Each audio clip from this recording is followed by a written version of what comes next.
Good morning. आज है Tuesday morning lecture record कर रहे हैं क्लास 12th के लिए। ठीक है, क्लास 12th में इससे पहले वाले लेक्चर्स देखो, लेक्चर्स के व्यूज कम है अभी भी। इससे पहले वाले लेक्चर्स में मैंने देखा था 35 व्यूअर, सुबह सुबह 35 व्यूअर। तो ठीक है, कोई दिक्कत नहीं है, जितने लोग देख रहे उतने लोग देखेंगे। मेरा तो काम है भाई, मैं पढ़ाऊंगा, क्योंकि मैं और डिले नहीं कर सकता सिलेबस। क्योंकि कुछ लोग थे, उन्होंने बोला कि सर सिलेबस जल्दी हो जाएगा, जितना जल्दी हो जाएगा अच्छा है। तो सिलेबस जल्दी करने का एक ही तरीका है, पढ़ाना। अब तुम पढ़ो नहीं पढ़ो, जब मर्जी करेगा तब पढ़ना, लेकिन मैंने तो स्टार्ट कर दिया है। तो आगे देखते हैं। अब इससे पहले वाले लेक्चर्स मेरे को तो बोला गया है कि सर आप तो 6 घंटे 7 घंटे के लेक्चर्स बनाओ हफ्ते में। जिनको देखना होगा देखेंगे, जिनको नहीं देखना होगा नहीं देखेंगे। फिर भी मैं इतना ज़्यादा नहीं कर रहा, मैं 4 घंटे का लेक्चर्स रख रहा हूँ। अब उसमें भी अगर आप नहीं देख पा रहे हो तो फिर आप समझना क्या कर सकते हैं। अच्छा, इससे पहले वाले लेक्चर्स में कैपेसिटर्स के बारे में, दो कैपेसिटर स्टार्ट कर दिया है। कैपेसिटर एनर्जी स्टोरिंग डिवाइस है, ठीक है।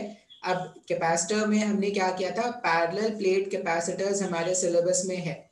पैरेलल प्लेट कैपेसिटर्स में क्या होते हैं, ऐसे दो प्लेट्स होते हैं, एक पे पॉजिटिव चार्ज है, एक पे नेगेटिव चार्ज है।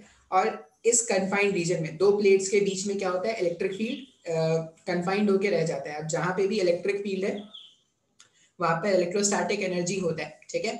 अच्छा, फिर हमने कैपेसिटेंस का वैल्यू कैलकुलेट किया था। ये जो पैरेलल प्लेट कैपेसिटर है, इसके लिए कैपेसिटेंस का वैल्यू फाइंड किया था epsilon nought A divided by D.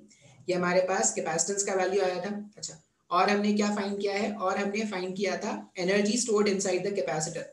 Capacitor में जो एनर्जी स्टोर्ड है वो हाफ क्यू स्क्वायर अपॉन सी है या हाफ सी वी स्क्वायर, दोनों में से आप कोई भी फॉर्मूला यूज कर सकते हो, ठीक है। और क्या बताया था, एनर्जी डेंसिटी भी डिस्कस करा दिया था। एनर्जी डेंसिटी क्या है, वैसे तो एनर्जी डेंसिटी मैंने कैपेसिटर प्लेट्स के बीच में जो एनर्जी है उसका density, energy per unit volume, वैसा कुछ निकाला था। लेकिन एनर्जी डेंसिटी का कंसेप्ट आप कहीं पर भी अप्लाई कर सकते हो। जहां पर भी इलेक्ट्रिक फील्ड प्रेजेंट है वहां पर एनर्जी का डेंसिटी कैसे कैलकुलेट करेंगे, तो एनर्जी का डेंसिटी होता है हाफ एप्सिलॉन नॉट ई का स्क्वायर, जहाँ पे electric E stands for electric field और एप्सिलॉन नॉट जो है वो परमिटिविटी है फ्री स्पेस का या वैक्यूम का।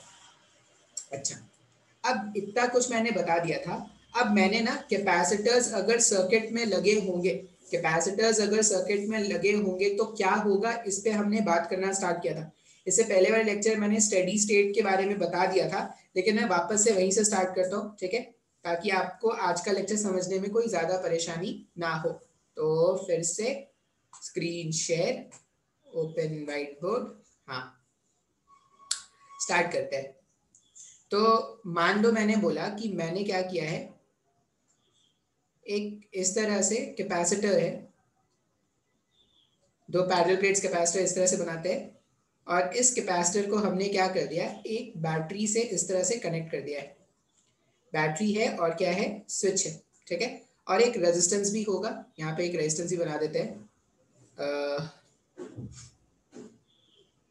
मान लो एक आर ओम का रेजिस्टेंस है, ये वी वोल्ट का है, इसका कैपेसिटेंस कितना है, इसका कैपेसिटेंस है सी। अब एक बार आपने कंडक्टर्स अरेंज कर दिए तो उसका कैपेसिटेंस फिक्स हो गया, क्योंकि epsilon nought A divided by d होता है। अच्छा, अब at t equals to zero, at t equals to zero, t equals to zero पे मैंने क्या किया, स्विच को क्लोज किया। अब स्विच को क्लोज किया तो इसका मतलब क्या हो जाएगा, ये वाले पॉइंट का पोटेंशियल जीरो है। सिंस अभी अब यहाँ पे क्या कर रहे हैं, पोटेंशियल, पोटेंशियल के मैं यहाँ पे लिख देता हूँ, पोटेंशियल को ज्यादा अच्छा रहेगा। पोटेंशियल मैंने लिखा है व्हाइट कलर से, मैं पोटेंशियल डिनोट कर रहा हूँ।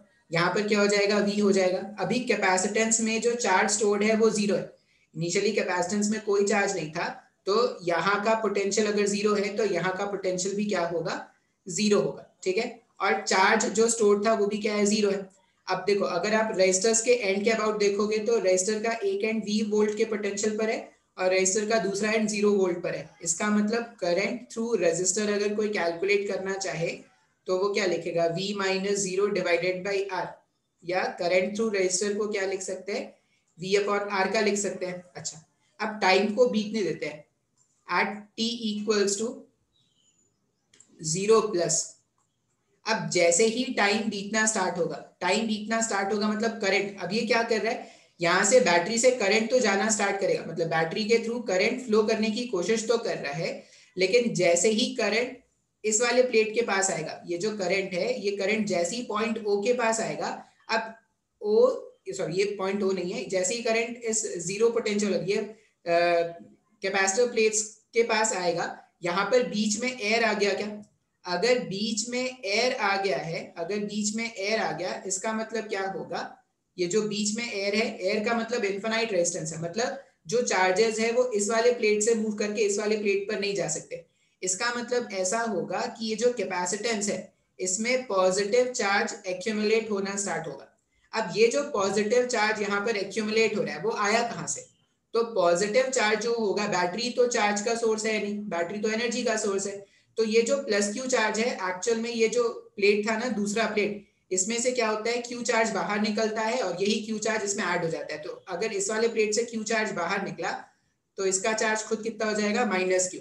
अब अगर मैं बात करूं कि इसका चार्ज ऑन द कैपेसिटर, जो पॉजिटिव प्लेट का चार्ज होता है वही चार्ज ऑन द कैपेसिटर है, तो t इक्वल्स टू 0 पर, अब अगर t इक्वल्स टू 0 प्लस पर अगर मैं बात करूं ना, तो t इक्वल्स टू 0 प्लस पर इस वाले पॉइंट का पोटेंशियल अब क्या हो जाएगा, इस वाले पॉइंट का पोटेंशियल हो जाएगा q divided by c।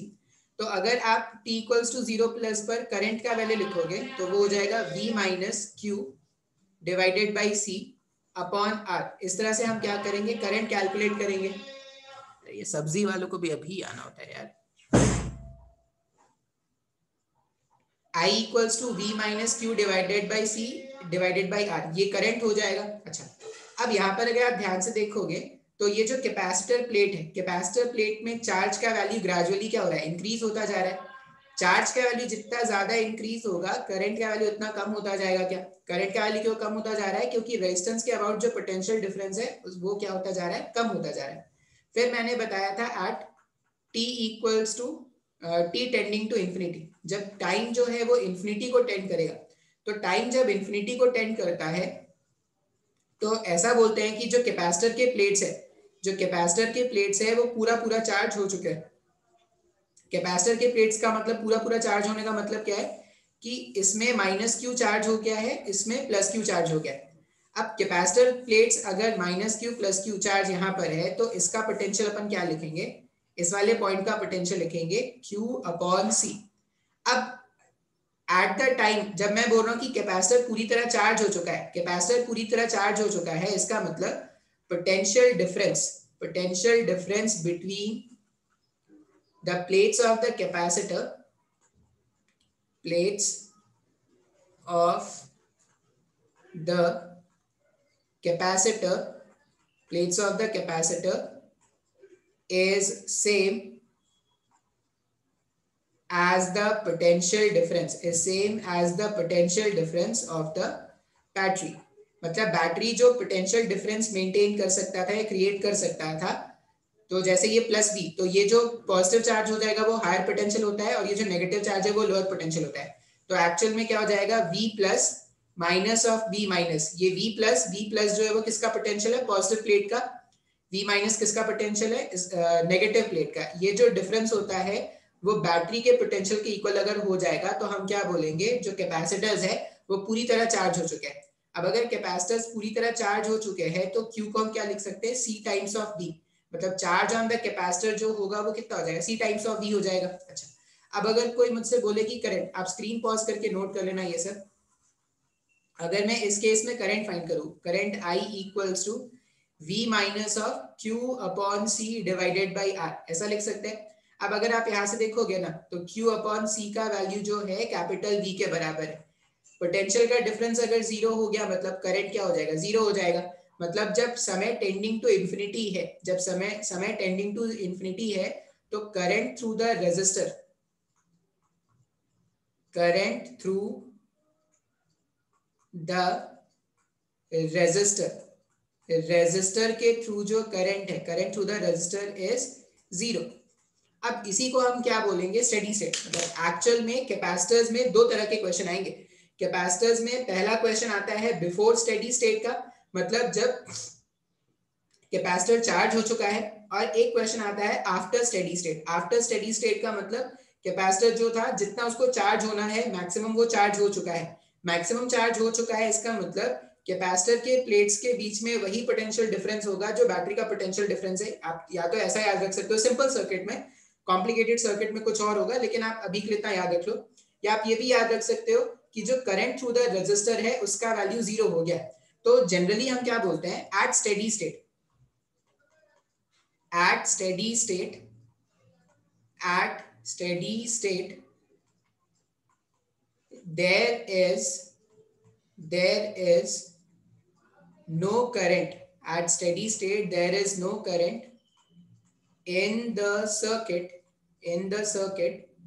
that implies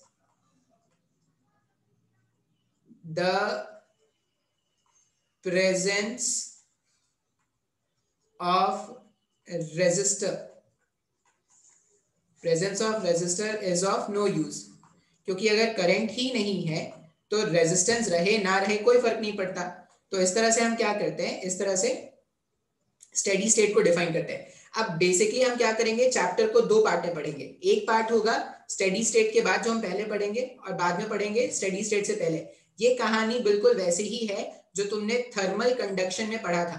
thermal conduction में भी वैसा ही केस आता था। थर्मल कंडक्शन में स्टेडी स्टेट का मतलब होता था कि हर एक सेक्शन का टेम्परेचर कांस्टेंट हो गया है और सिर्फ हीट करंट एक एंड से, हाई टेम्परेचर वाले रीजन से लोअर टेम्परेचर वाले रीजन पर फ्लो हो रहा है। लेकिन स्टेडी स्टेट से पहले क्या होता था, स्टेडी स्टेट से पहले जो भी एनर्जी रॉड को मिलता था उसका कुछ पार्ट वो अपने टेम्परेचर को बढ़ाने में यूज करता था और कुछ पार्ट वो आगे ट्रांसफर करता था। तो बिल्कुल वैसा ही बात है steady state and before steady state. बात समझ में आ रहा है? तो इतना कुछ मैंने आपको पहले भी बताया था। अब जब भी मैं बोलूं कि स्टेडी स्टेट का सर्किट है तो मैं ये रेजिस्टेंस नहीं भी बनाऊंगा तो क्या करेगा, काम चल जाएगा। लेकिन मैंने रेजिस्टेंस नहीं बनाया, इसका ये मतलब नहीं है कि सर्किट में रेजिस्टेंस नहीं था। सर्किट में रेजिस्टेंस था, लेकिन स्टेडी स्टेट में सिंस करंट का वैल्यू 0 हो गया तो ये जो रेजिस्टेंस है इसका वैल्यू भी क्या हो जाएगा, कोई काम का नहीं रहेगा। बात समझ में आया ना? तो ये पूरी कहानी आपको एकदम ध्यान से समझनी है। बिफोर स्टेडी स्टेट बाद में बात करेंगे। अभी हमने क्या किया है, स्टेडी स्टेट की कहानी में कुछ क्वेश्चंस हम देखते हैं या कुछ कंसेप्ट सॉल्व करते हैं। मैं इसको इरेज करता हूं, आप स्क्रीन पॉज करके क्या करना, नोट कर लेना। स्टार्ट करते हैं। कुछ क्वेश्चन सॉल्व करेंगे। क्वेश्चंस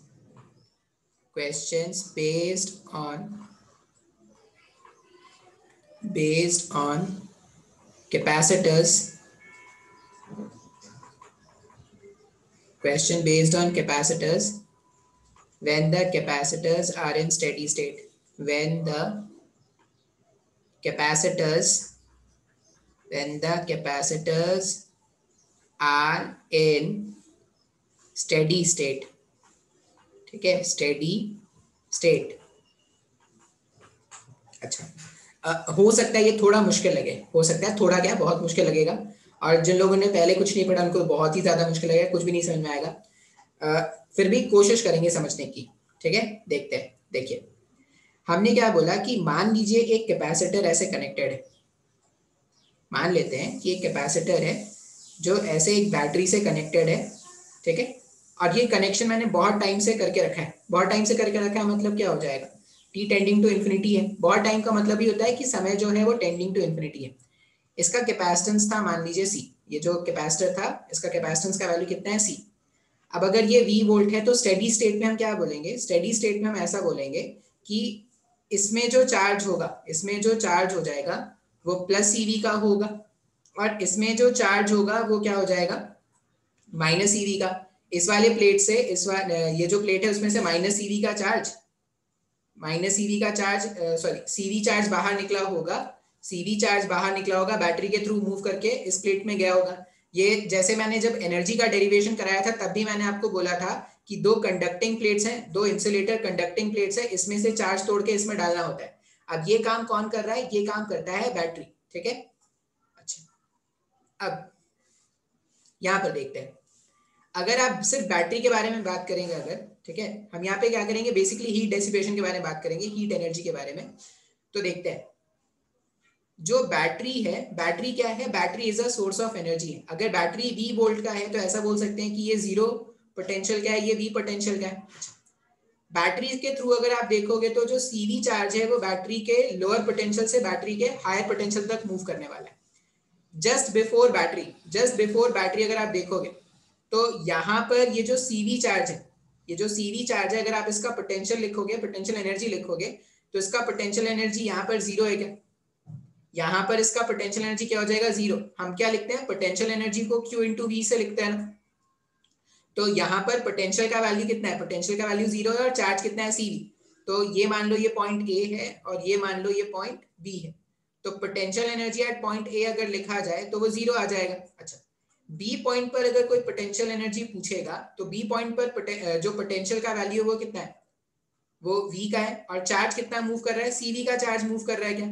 मतलब potential energy at point B जो है वो CV स्क्वायर के बराबर है ना। तो यहाँ पर अगर आप देखोगे तो जो चार्ज है, यहाँ पर चार्ज का पोटेंशियल एनर्जी जीरो का है और इस वाले पॉइंट पर चार्ज का पोटेंशियल एनर्जी हो गया CV स्क्वायर। मतलब चार्ज का पोटेंशियल एनर्जी इंक्रीज हो गया क्या? अब जो चार्ज है, चार्ज का पोटेंशियल एनर्जी खुद से तो इंक्रीज हुआ नहीं होगा, किसने इंक्रीज किया है? तो बैटरी ने किया ना। इसका मतलब बैटरी जो है वो कुछ वर्क डन कर रहा है। अब अगर कोई आपसे पूछेगा वर्क डन बाय बैटरी, कोई अगर आपसे पूछेगा वर्क डन बाय बैटरी, तो ये जो बैटरी है, बैटरी कैसा वर्क डन कर रहा है? यहाँ पर इसका पोटेंशियल एनर्जी जीरो था, यहाँ पे इसका पोटेंशियल एनर्जी CV स्क्वायर हो गया। तो CV स्क्वायर किसने किया? ये CV स्क्वायर का जो पोटेंशियल एनर्जी चार्ज के पास आया है वो बैटरी ने किया ना।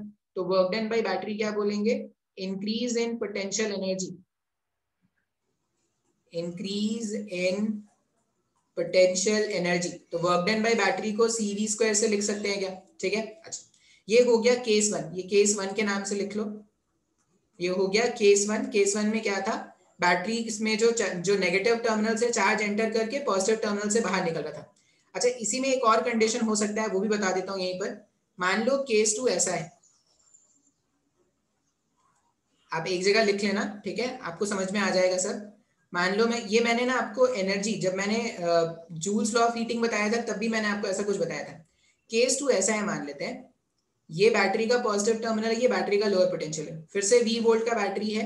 इसका मतलब यहाँ का पोटेंशियल जीरो और यहाँ का पोटेंशियल V। अब चार्ज, कोई CV चार्ज जो है वो पॉइंट, इस वाले पॉइंट से एंटर करके, पॉइंट A से एंटर करके पॉइंट B को बाहर जाने वाला है।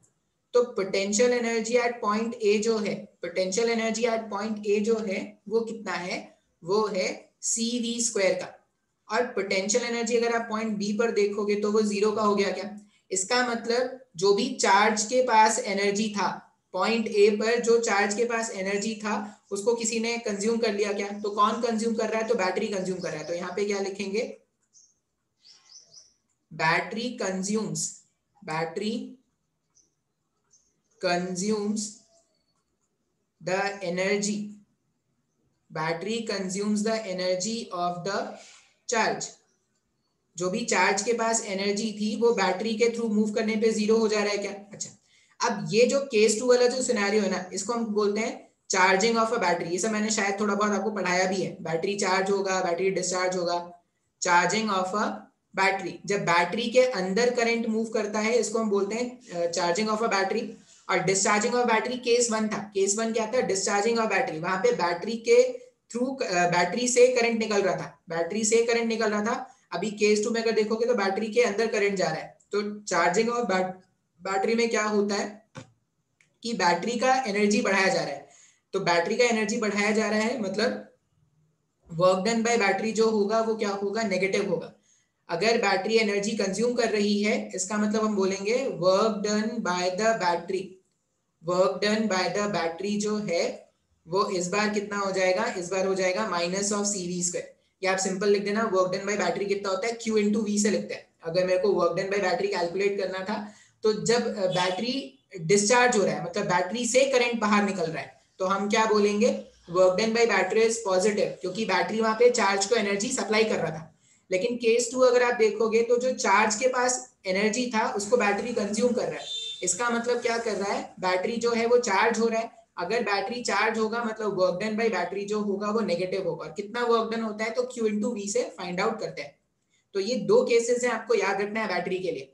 अगर बैटरी के नेगेटिव टर्मिनल से चार्ज एंटर करके पॉजिटिव चार्ज बैटरी के पॉजिटिव टर्मिनल से बाहर निकलेगा, मतलब वो क्या है? वो है डिस्चार्जिंग ऑफ अ बैटरी। ठीक है, डिस्चार्जिंग ऑफ अ बैटरी में क्या होता है? अगर बैटरी डिस्चार्ज हो रहा है, ठीक है, अगर बैटरी, जैसे बैटरी डिस्चार्ज मतलब जो नॉर्मल बैटरी है जो तुम अपने टॉर्च में, जैसे फोन की बैटरी आपने क्या कर दी, जब चार्ज करना होता है तो आप उसको क्या करते हैं, अलग से करंट से सप्लाई में करके रख देते हो, लगा के रख देते हो। लेकिन जब डिस्चार्ज करना है तो ऐसा थोड़ी कि एक लंबी सी वायर लगा दी है जो तुम्हारे घर के एक सॉकेट में लगा हुआ है और जहां फोन को लेके जा रहे हो वो तार से कनेक्टेड है, ऐसा तो होता नहीं। तुमने क्या कर दिया, जो फोन की बैटरी थी उसको एक बार चार्ज कर दी, अब वो धीरे धीरे क्या हो रहा है, डिस्चार्ज हो रहा है। तो जब भी बैटरी चार्ज होगा मतलब वो किसी दूसरे सोर्स से एनर्जी कंज्यूम कर रहा है। अब किसी दूसरे सोर्स से एनर्जी कंज्यूम कर रहा है, इसका ये मतलब हुआ कि उसका जो वर्क डन है बाय द बैटरी वो क्या होगा, नेगेटिव होगा। लेकिन जब बैटरी खुद डिस्चार्ज होगा मतलब बैटरी से करंट बाहर निकल रहा है, उस केस में वर्क डन जो है, उस केस में वर्क डन बाय बैटरी क्या होगा, पॉजिटिव होगा। ठीक है, तो ये आपको याद रखना है, charging and discharging of a battery. ये सब चीजें ना कंफ्यूजिंग होती हैं करंट इलेक्ट्रिसिटी में, सर्किट सॉल्व करना ऑलमोस्ट सबको आ जाता है, चार्जिंग डिस्चार्जिंग ईएमएफ ये सब चीजें जो है वो कंफ्यूजिंग है, तो एकदम ध्यान से पढ़ना है आपको। मैं इसमें जब क्वेश्चंस करा दूंगा तो अलग अलग टाइप के क्वेश्चंस आपको करा दूंगा, आपको समझ में आ जाएगा। बस इसको चार्जिंग डिस्चार्जिंग बैटरी के नाम से क्या करना है, सेव करके नोट कर लेना। अब ये जो केस है वो केस 1 के जैसा ही केस है। मैंने बोला कि जब ये स्टेडी स्टेट पर है तो इसमें जो चार्ज है वो कितना हो गया, प्लस सीवी का, तो जो नेगेटिव प्लेट है उसमें चार्ज हो जाएगा माइनस सीवी का। ठीक है, अच्छा मैंने देखा कि यहाँ पर पोटेंशियल एनर्जी 0 था, यहाँ पर पोटेंशियल एनर्जी सीवी स्क्वायर था। तो अगर मैं इस केस में लिखूं वर्क डन बाय बैटरी,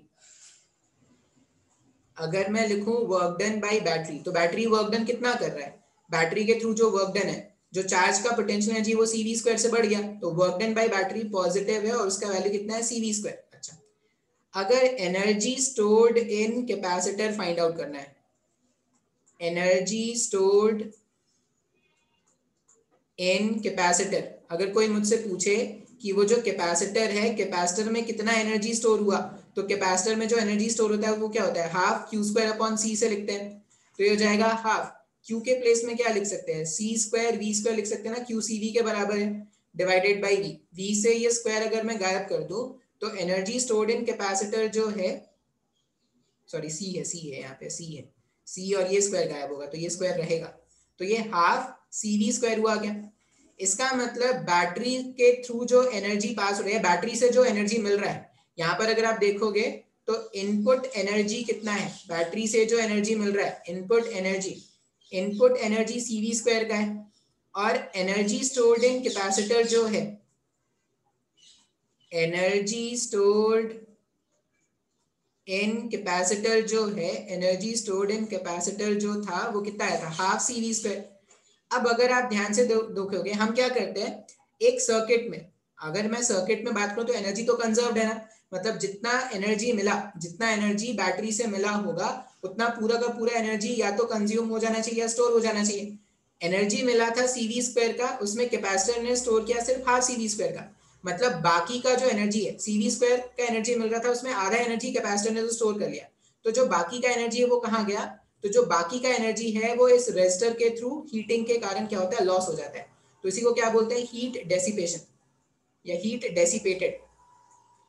यहाँ पर अगर आप देखोगे तो हीट डेसिपेटेड, इस सर्किट में हीट डेसिपेटेड कितना आ जाएगा, तो हाफ सीवी स्क्वायर का हीट डेसिपेशन आ गया क्या, बात समझ में आ रहा है। तो ये पूरा जो कहानी मैंने बताया है वो हीट डेसिपेशन के लिए बताया है। हीट डेसिपेशन, जब भी रेजिस्टेंस होगा और रेजिस्टेंस के थ्रू करंट मूव करेगा तो जूल्स लॉ ऑफ हीटिंग के कारण वहां पर हीट का लॉस होगा। अब वो जो हीट का लॉस हो रहा है वो इस वाले एग्जांपल में कितना हो रहा है, half CV square. Input energy, मेरे से किसी ने पूछा सर ये इनपुट का मतलब क्या होता है, बैटरी के थ्रू जो करंट मिलता है, जैसे इनपुट पावर था V इंटू आई था इनपुट पावर, ठीक है। अब अगर कोई पूछे इनपुट एनर्जी कितना है, तो इनपुट एनर्जी लिख देना Q into V. Q into V input energy है, मतलब बैटरी के थ्रू जो चार्ज मूव करेगा और बैटरी का जो पोटेंशियल डिफरेंस है, उन दोनों का जो प्रोडक्ट होगा वो इनपुट एनर्जी है। फिर कैपेसिटर जो एनर्जी स्टोर करता है वो हाफ सीवी स्क्वायर से डिनोट करते हैं, और बाकी बचा जो भी एनर्जी होगा वो क्या होगा, हीट डेसिपेशन के फॉर्म पर जाता है। अब अगर आप इसको ध्यान से देखोगे ना, तो मैं हीट डेसिपेशन को ऐसा लिख सकता हूँ क्या, मैं हीट डेसिपेशन का एक फॉर्मूला बना दूंगा। अब ये जब भी हीट डेसिपेशन पूछा जाए आपको इसको फॉर्मूला के जैसा यूज करना है। हीट डेसिपेशन का फॉर्मूला है, heat dissipation equals to work done by battery, battery ने जो काम किया, ठीक है। अच्छा, अगर जैसे इस वाले सिनेरियो में जो चार्ज है वो नेगेटिव प्लेट से एंटर कर रहा था तो work done by battery positive होता, लेकिन अगर जस्ट इसका रिवर्स केस होता, अगर चार्ज इस वाले एंड से एंटर करता तो work done by battery negative होता, ये याद रखेंगे। तो work done by battery minus final energy stored, minus final energy stored in capacitor minus initial energy stored in capacitor, initial energy stored in capacitor। ठीक है, इसको एक फॉर्मूले के जैसा याद कर लेना है। जैसे अगर मैं बोलूं कि अभी मेरे को हीट डेसिपेशन कैलकुलेट करना था, मेरे को पता है कि आंसर कितना आना चाहिए था, हाफ सी वी स्क्वायर आना चाहिए था। देख लेते हैं आंसर आ रहा है कि नहीं। अब अगर मेरे से कोई पूछे कि हीट डेसिपेशन फाइंड करो भाई, तो मैं लिखता हूं heat dissipation work done by battery. अब अगर मैं पीछे जाऊं तो वर्क डन बाय बैटरी क्या है, थोड़ा पीछे जाओ, हाँ, वर्क डन बाय बैटरी अगर आप देखोगे तो जो चार्ज था वो क्या कर रहा था, वो नेगेटिव वाले से एंटर करके पॉजिटिव पे जा रहा था, तो वर्क डन बाय बैटरी कितना है, सी वी स्क्वायर। तो हम क्या करते हैं, सबसे पहले लिखते हैं, अरे ये तो कुछ ज्यादा ही पीछे चला गया,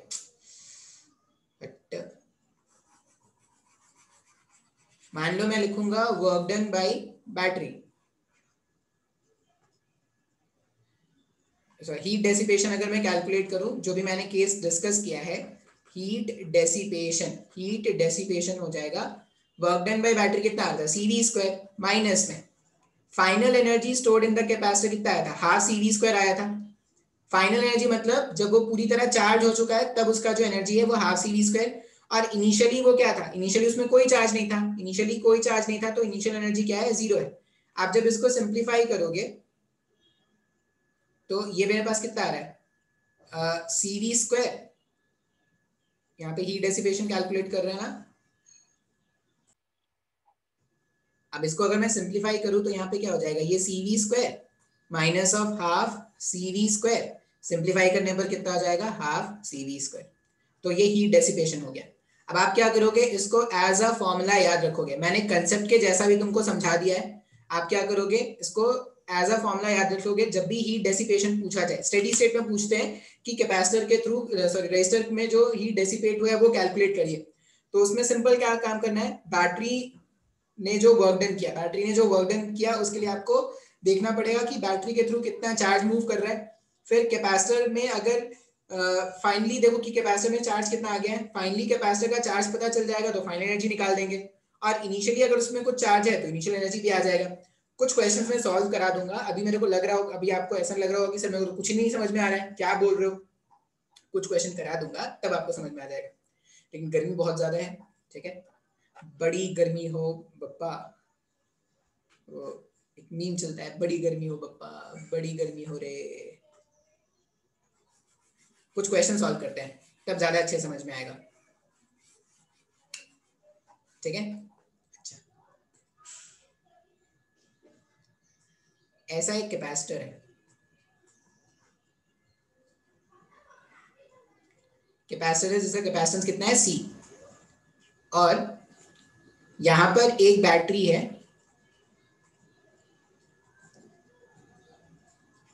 ये स्विच K1 है, ये बैटरी मान लो V वोल्ट का है इस तरह से, और यहां पर एक दूसरा बैटरी है,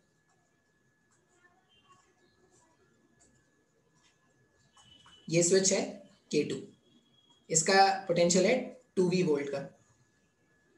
क्वेश्चन में पूछा गया है find heat dissipation, find heat dissipation.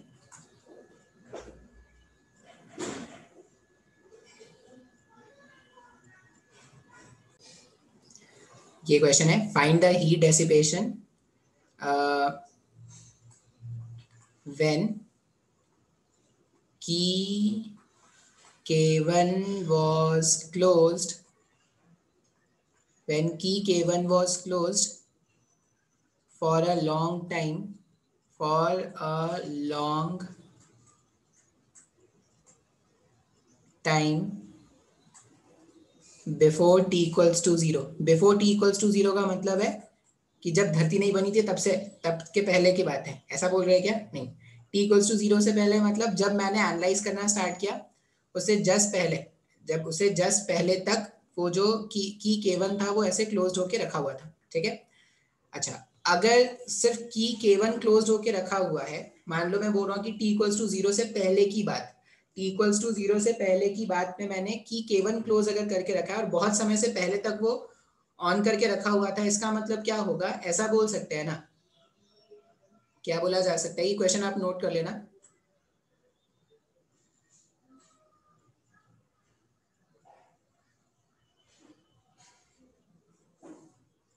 ठीक है, बेसिकली क्वेश्चन में ये बोल रहे हैं कि टी इक्वल्स टू जीरो से पहले तक की K1 को क्लोज करके रखा था, और अगर मैंने उसके बाद की K2 को क्लोज कर दिया, ठीक है, उसके बाद मैंने क्या किया, K1 को ओपन करके K2 को क्लोज कर दिया। इसको मैं थोड़ा सिंपल बना देता हूँ, ऐसा लिख दे, तो लिख लो, if K1 is closed for a long time, for a long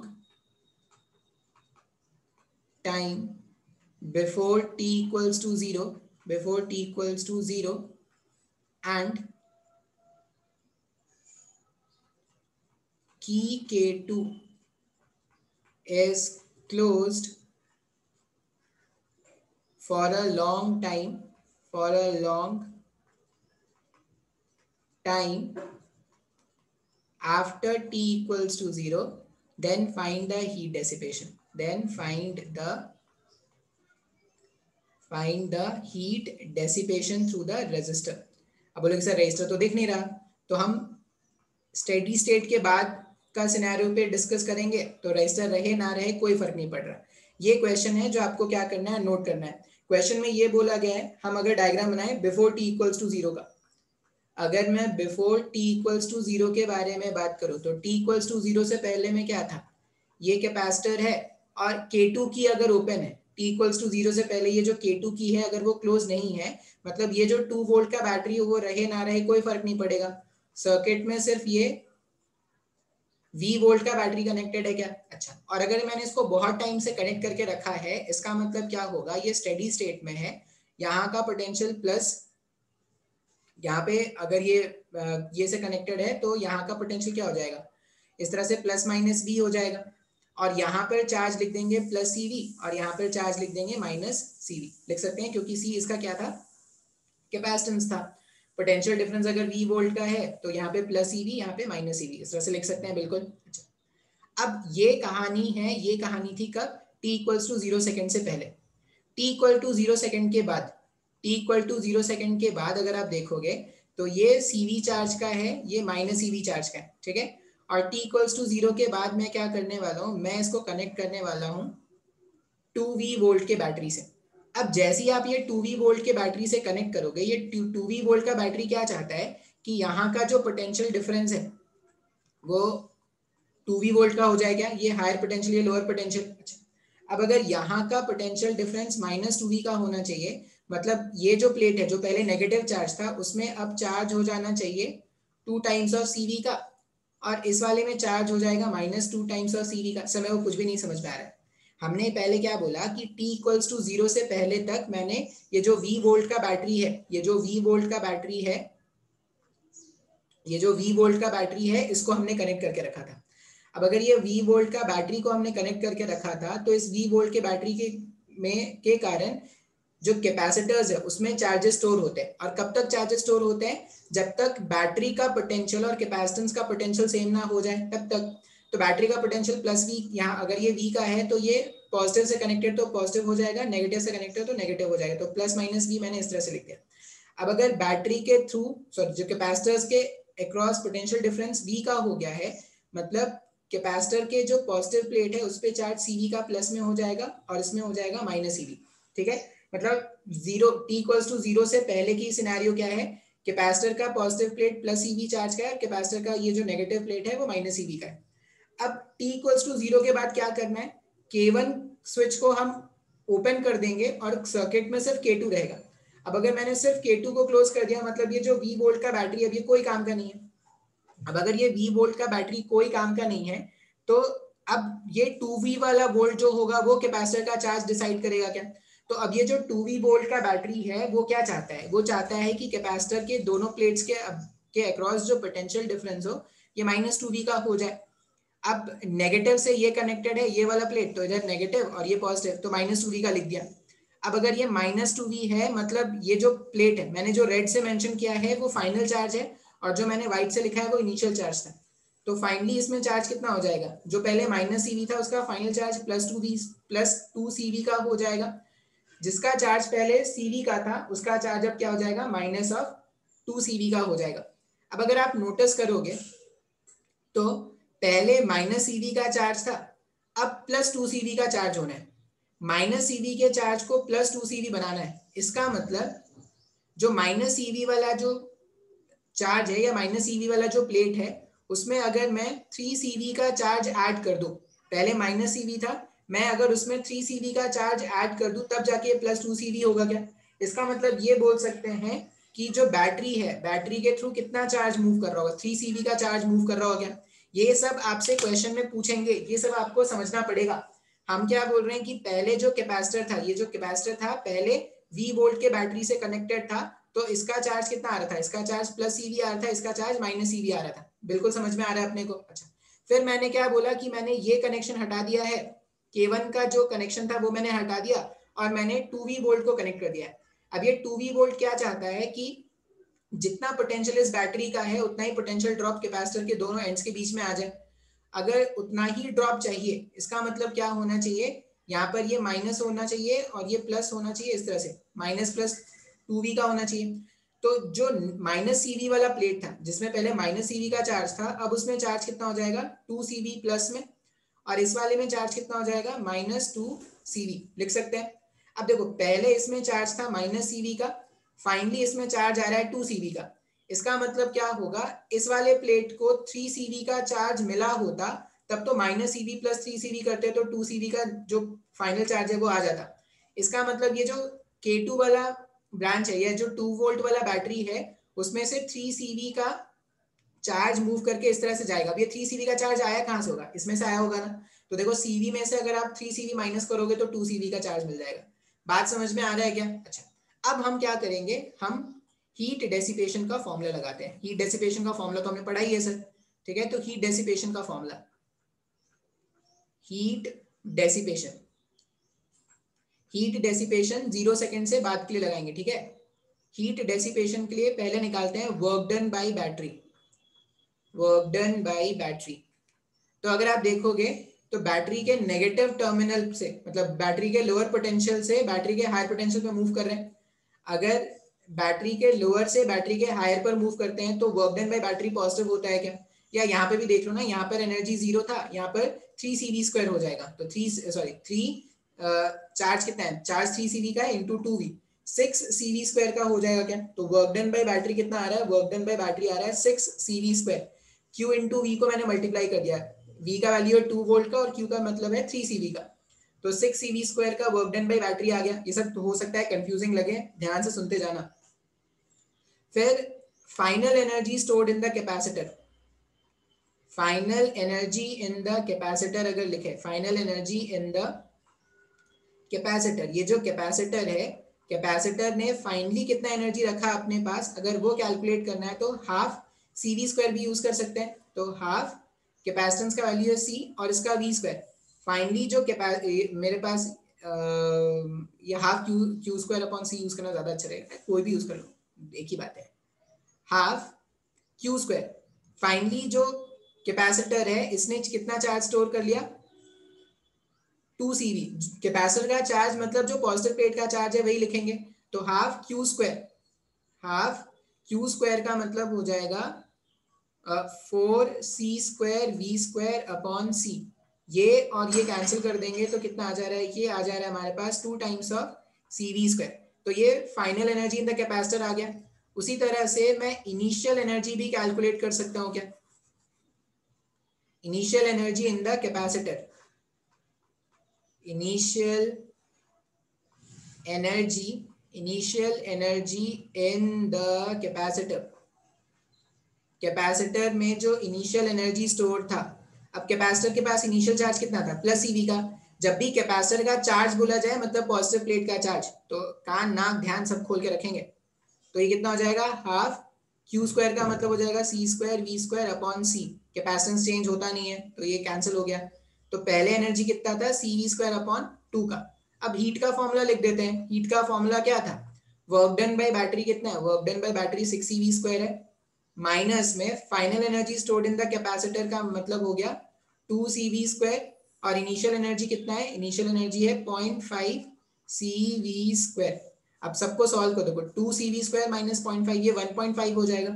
6 minus 1.5 जब सॉल्व करोगे तो ये आ जाएगा 4.5 सी वी स्क्वायर, ये आंसर। सर कुछ भी तो नहीं समझ में आया? अरे बहुत ही आसान है भाई साहब।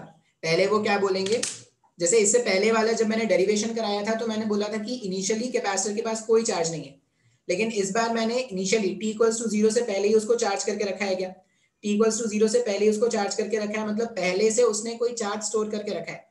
चार्ज स्टोर करके रखा है मतलब पहले से कुछ एनर्जी होगी, फिर बाद में उसकी एनर्जी चेंज हो गई। अब हीट का जो फॉर्मूला है वो यूज कर लो, तो 4.5 CV स्क्वायर। अब हीट जो एनर्जी है वो हमेशा पॉजिटिव आता है, तो आंसर हमेशा पॉजिटिव आना चाहिए। अगर कभी भी आंसर नेगेटिव आ जाए मतलब समझ जाना कि कुछ ना कुछ आपने एरर किया है। एक क्वेश्चन से शायद नहीं समझ में आया होगा, एक और क्वेश्चन देखते हैं। एक और क्वेश्चन देखते हैं।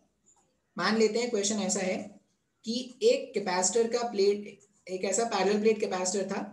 इसको हमने क्या किया था, कैपेसिटेंस इसका अभी भी सी का है, कैपेसिटेंस सी का है, और मैंने इसको पहले कनेक्ट करके रखा था इस तरह से, -2V वोल्ट के बैटरी से मैंने इसको कनेक्ट करके रखा था पहले से ही मैंने इसको क्या कर दिया था, t इक्वल्स टू 0 से पहले से ही मैंने इसको -2V वोल्ट के बैटरी से कनेक्ट करके रखा था। इसका मतलब यहाँ पर जो चार्ज है वो -2CV का होगा, और यहाँ पर जो चार्ज है वो +2CV का होगा। जब भी कोई तुमको बोले कि चार्ज ऑफ द कैपेसिटर मतलब charge on the positive plate, अच्छा ये कंडीशन पर पहले से था। अब क्या करते हैं, इसको एक बैटरी से कनेक्ट कर देते हैं, इसको एक बैटरी से कनेक्ट कर देते हैं, और ये जो बैटरी है ये मान लो 3 वोल्ट्स की बैटरी है, हमने इस तरह से ऐसा कनेक्ट कर दिया।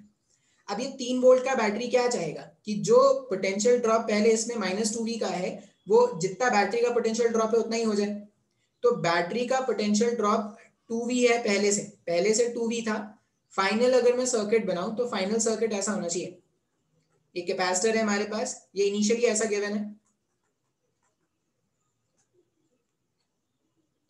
क्या हो गया इसको, इनिशियली ये था। फाइनली अगर आप देखोगे तो फाइनली हम डायग्राम कैसा बनाएंगे, फाइनली जो बैटरी है ये 3V वोल्ट का है, फाइनली जो बैटरी है वो 3। अब देखो रजिस्टर है लेकिन मैंने बनाया क्यों नहीं है, क्योंकि उसका कोई मतलब नहीं है, वो बस हीट डेसिपेट कर रहा है, वही हीट डेसिपेशन कैलकुलेट कर रहा है। अब 3 वोल्ट का बैटरी चाहेगा कि ये प्लस टर्मिनल हो जाए, ये नेगेटिव टर्मिनल हो जाए, पोटेंशियल डिफरेंस कितना हो जाए 3V का। अब फाइनल चार्ज अगर आप देखोगे तो सिंस इसका कैपेसिटेंस C है तो चार्ज को क्या लिखते हैं, C इंटू V से लिखते हैं, तो यहाँ पे लिख देंगे 3CV का चार्ज, और यहाँ पर कितना हो जाएगा -3CV। अब इसमें पहले जो चार्ज था, या यहाँ पर देखो ये वाले प्लेट पर पहले जो चार्ज था वो कितना था, +2CV का था, ठीक है, +2CV का है। और अब मैं चाहता हूं कि इसका जो चार्ज है वो -3CV हो जाए। 2CV का पहले था और अब ये -3CV हो जाए, पहले 2CV था, अब मैं इसमें कुछ x ऐड कर देता हूं, ये मान के कि जो फाइनल रिजल्ट हो जाएगा वो -3CV हो जाएगा। तो x का वैल्यू कितना आ जाएगा, x का वैल्यू आ जाएगा हमारे पास -5CV, ऐसा लिख सकते हैं कि 2CV को अगर इधर भेज देंगे तो -5CV हो जाएगा। मतलब ये 2CV वाले में से अगर मैं 2CV वाले में से कितना चार्ज बाहर निकाल दूं, -5CV चार्ज बाहर निकाल दूं, तो मेरा काम हो जाएगा ना, -3V चार्ज यहाँ पर आ जाएगा। अब या तो ऐसा बोलो कि -5CV चार्ज इसमें बाहर निकाल दो,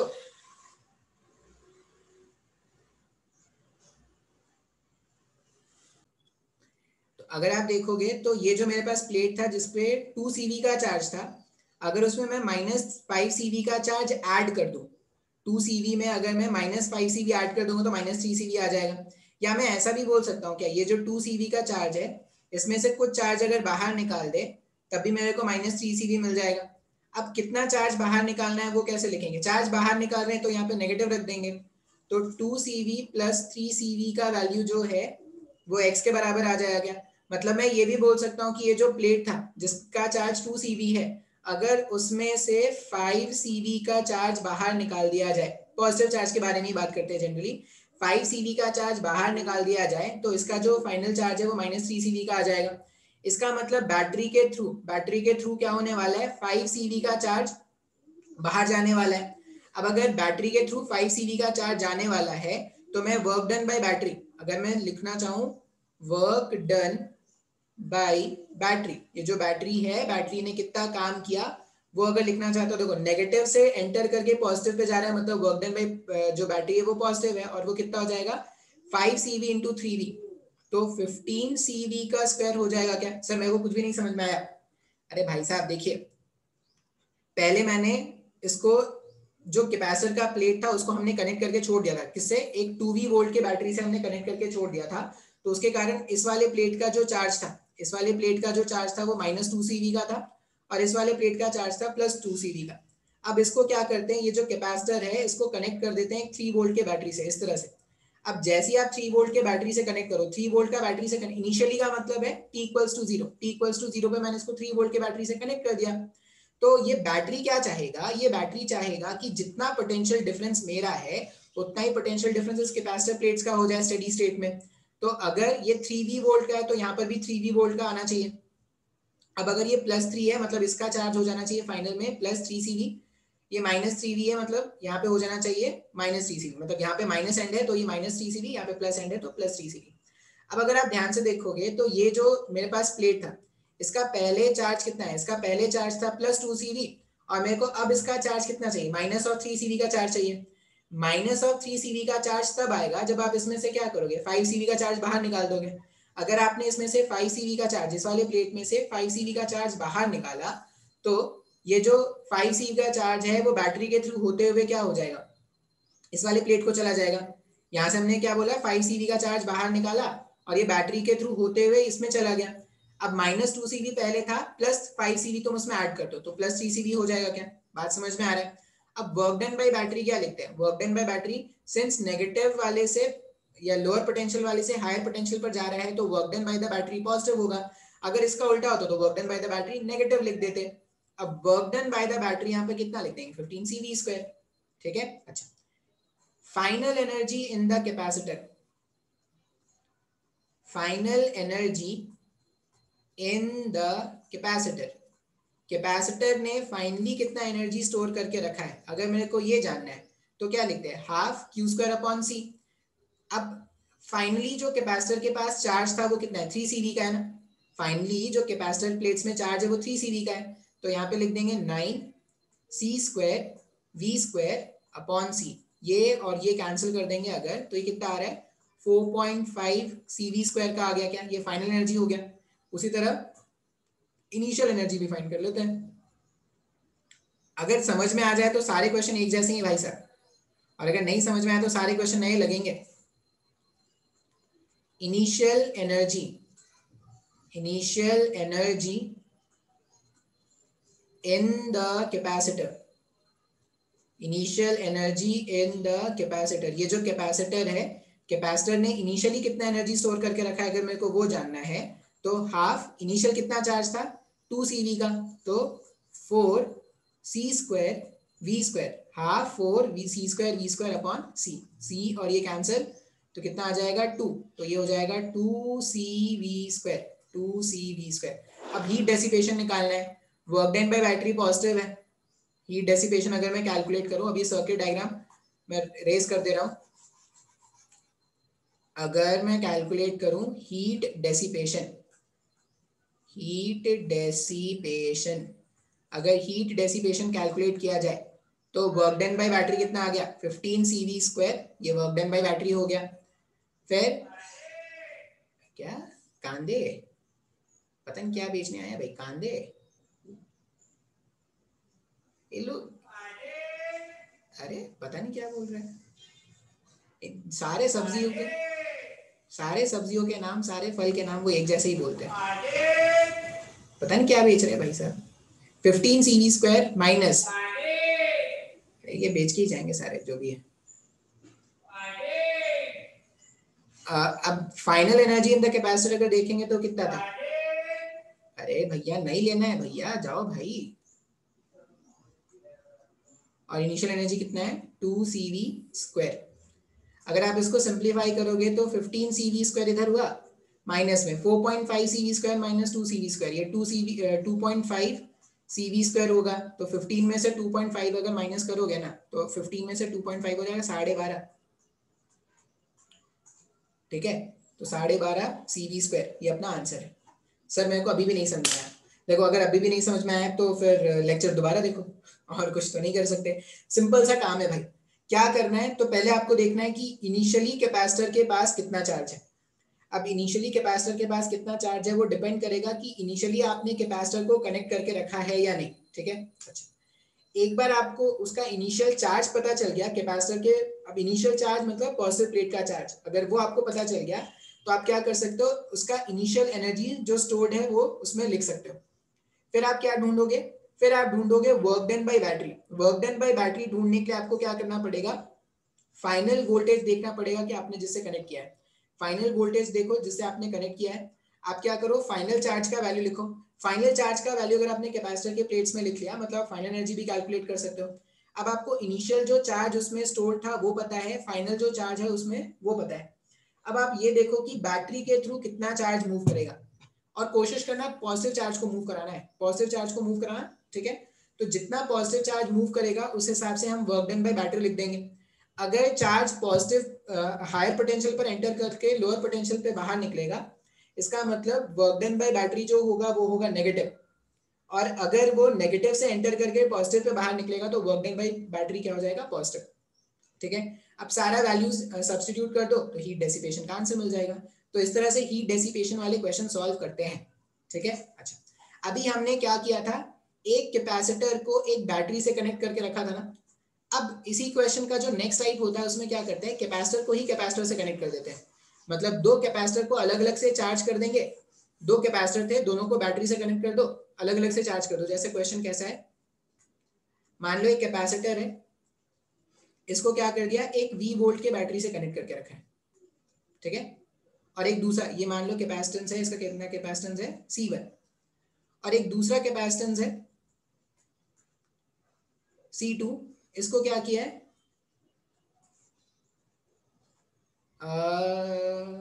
ये V1 ले लेते हैं और ये V2 ले लेते हैं, इसको V2 बैटरी से कनेक्ट करके रखें। अब अगर आपने इसको V1 बैटरी से कनेक्ट करके रखा है मतलब इसमें जो चार्ज आ जाएगा वो हो जाएगा C1 V1, और यहाँ पर हो जाएगा C2 V2, और पोटेंशियल डिफरेंस क्या हो जाएगा, ये हायर पोटेंशियल प्लस में और ये लोअर पोटेंशियल माइनस में, प्लस माइनस V1 ऐसा हो जाएगा। आपने इसको C2 से कनेक्ट करके रखा है तो ये हो जाएगा C2 V2 प्लस में, ये हो जाएगा माइनस C2 V2, और यहाँ पर पोटेंशियल क्या लिखेंगे, प्लस में प्लस माइनस V2। अब क्या करते हैं, ऐसा बोलेंगे क्वेश्चन में कि ये जो कैपेसिटर है जब ये पूरी तरह चार्ज हो चुका है C1, और ये जो कैपेसिटर है C2 जब ये पूरी तरह चार्ज हो चुका है तो दोनों को बाहर निकाल देते हैं। C1 को भी बाहर निकाल दिया हमने। ठीक है, और यहां पर V1 का पोटेंशियल डिफरेंस है और C2 को भी बाहर निकाल दिया, और यहां पर भी पोटेंशियल डिफरेंस कितना है, यहां पर कोई V2 का है, प्लस माइनस V2 का। C1 C2 दोनों को बाहर निकाल दिया। अब क्या कर दो, दोनों को कनेक्ट कर दो। अब आपको क्या बोलेंगे कि आप दोनों को क्या कर दो, कनेक्ट कर दो। अब जैसे ही आप दोनों को कनेक्ट करोगे, इसका जो चार्ज था, इसमें जो चार्ज है वो है C1 V1, और इसमें जो चार्ज है वो है C2 V2। अब अगर देखोगे तो ये जो कैपेसिटर है मेरे पास, जो C1 वाला कैपेसिटर है इसका पोटेंशियल V1 है, और ये जो C2 वाला कैपेसिटर है इसका पोटेंशियल क्या है, V2 है। अब अगर पोटेंशियल का डिफरेंस है इसका मतलब चार्जेस फ्लो करेंगे क्या। हमने पढ़ा था इलेक्ट्रोस्टैटिक्स में, जब भी पोटेंशियल का डिफरेंस होता है तो चार्जेस हायर पोटेंशियल से लोअर पोटेंशियल की तरफ मूव करना स्टार्ट करते हैं। और ये चार्जेस का फ्लो कब तक होता है, ये चार्जेस का फ्लो तब तक होगा जब तक दोनों एंड्स का पोटेंशियल, चार्जेस का फ्लो तब तक होता है जब तक दोनों एंड्स का पोटेंशियल एक जैसा ना हो जाए। अच्छा, इसका मतलब क्या होगा, ऐसा बोल सकते हैं कि जो सर्किट है, ये जो सर्किट था जिसको हमने कनेक्ट किया था,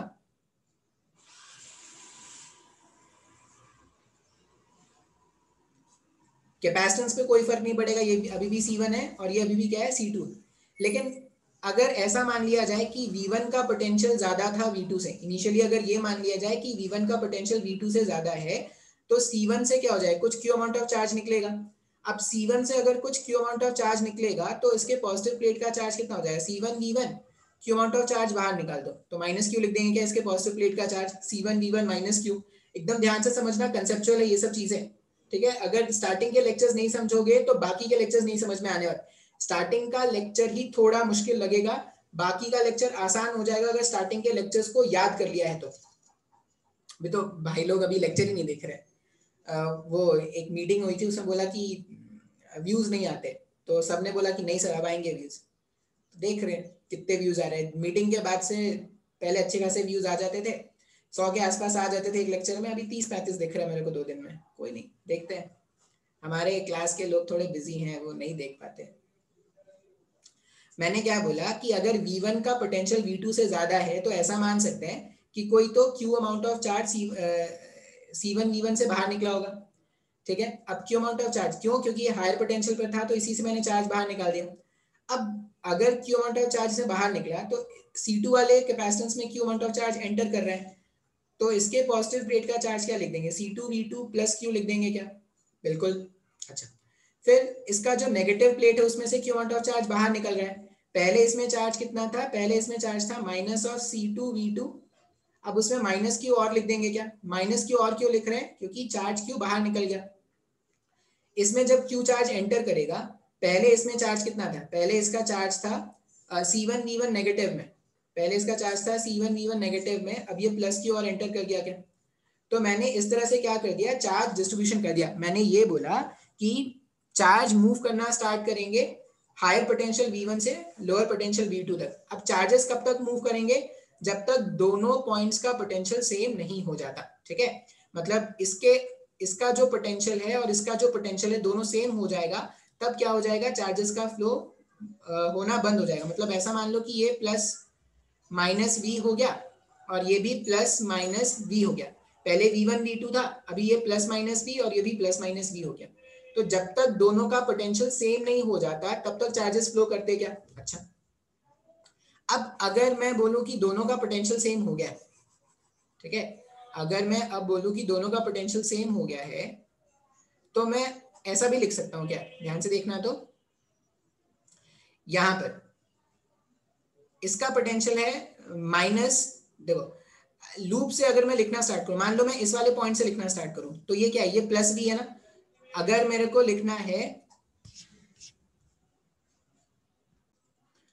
अगर आप लूप लॉ में क्या करते थे, एक पॉइंट से लिखना स्टार्ट करते थे और जब घूमकर वापस उसी में आ जाते थे तो वहां पे क्या बोलते थे, पूरे लूप का जो पोटेंशियल ड्रॉप है वो 0 है। मैंने आपको ऐसा लिखना सिखाया, जैसे मान लो मैं यहां से लिखना स्टार्ट करूं, इस वाले पॉइंट से मैं लिखना स्टार्ट करूं, अगर मैं इस वाले पॉइंट पे लिखना स्टार्ट करूं, तो इस वाले पॉइंट का पोटेंशियल क्या लिखेंगे, अगर मेरे को इस वाले पॉइंट पे लिखना है तो क्या लिखना है, प्लस V लिख देंगे ना।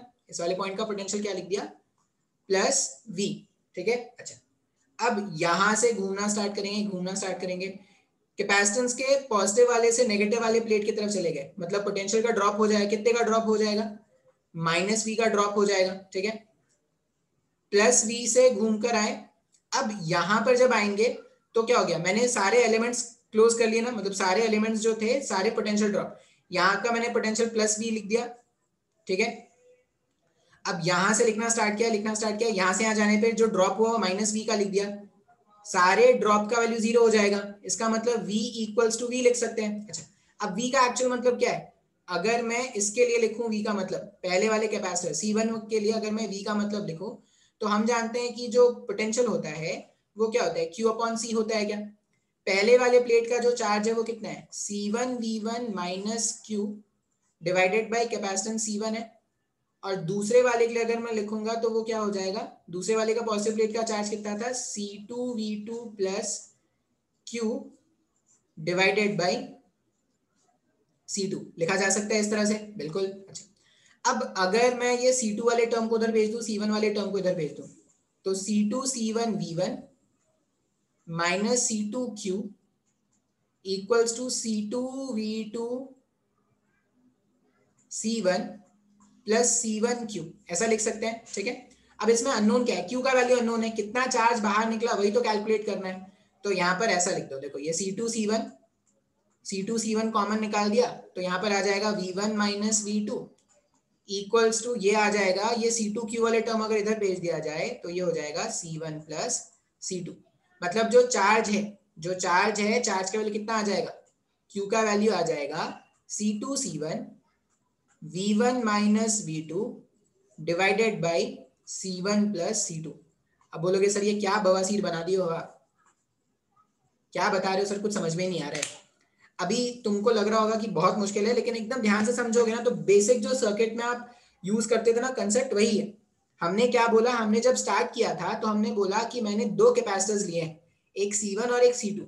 C1 को V1 वोल्ट से अलग से चार्ज करके रखा है और C2 को V2 वोल्ट से अलग से चार्ज करके रखा है।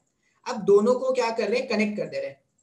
अब जब दोनों को कनेक्ट कर दोगे तो एक V1 पोटेंशियल पर था, एक V2 पोटेंशियल पर था।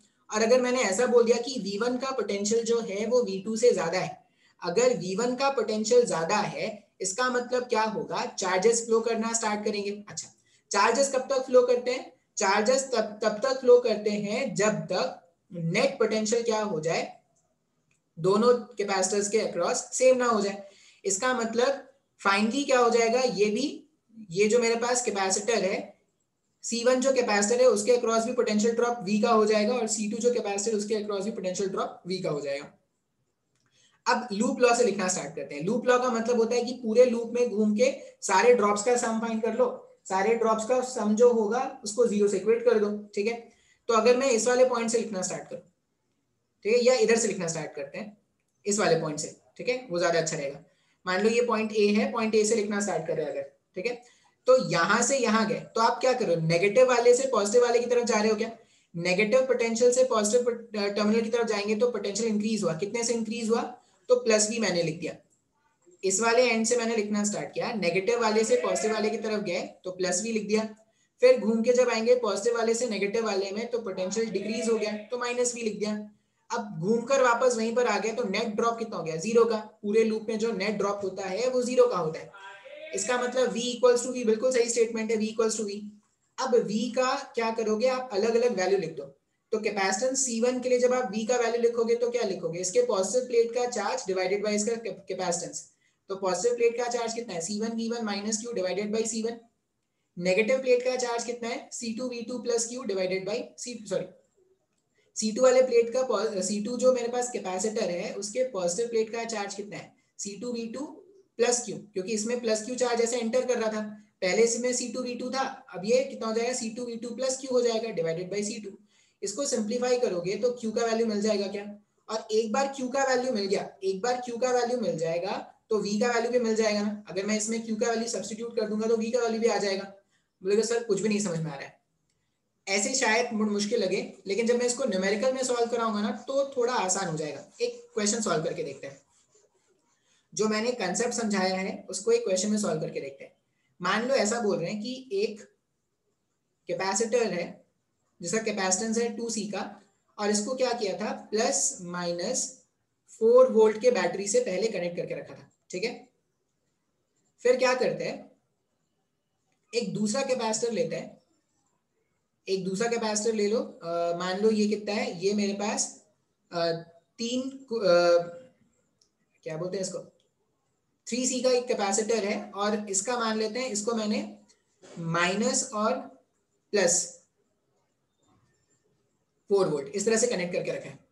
अब दोनों को ज्वाइन कर दिए हैं और बोल रहे हैं कि दोनों को ज्वाइन कर दिया। अब क्वेश्चन क्या पूछा जा रहा है, क्वेश्चन में पूछा जा रहा है find the final charges stored in the capacitor, find the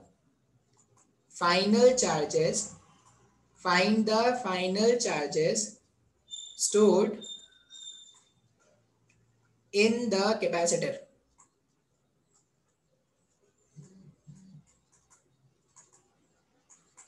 अब स्टार्ट कैसे करेंगे, अगर आप देखोगे तो देखो ये मेरे पास 4 वोल्ट है, ठीक है, ये मेरे पास क्या है, ये 4 वोल्ट है और यहाँ पर -4 वोल्ट है। मतलब ये वाला जो एंड है वो हायर पोटेंशियल है और ये वाला जो एंड है वो लोअर पोटेंशियल, बोल सकते हैं क्या ऐसा, मतलब चार्जेस का फ्लो होना स्टार्ट। अब बोलोगे सर अभी तो अगर आप इधर से देखोगे तो इधर से चार्ज फ्लो होना स्टार्ट करेगा, आप कैसे ही मान लो ना भाई, अगर आप इस वाले एंड से देखोगे ना, अगर आप बोलोगे कि सर मैं तो इस वाले एंड से देखूंगा, तो ये प्लस क्यू चार्ज है, ये माइनस वाला है, मतलब ये हायर पोटेंशियल वाला एंड हो गया, ये लोअर पोटेंशियल वाला एंड हो गया, तो यहाँ से क्यू चार्ज बाहर निकाल देंगे।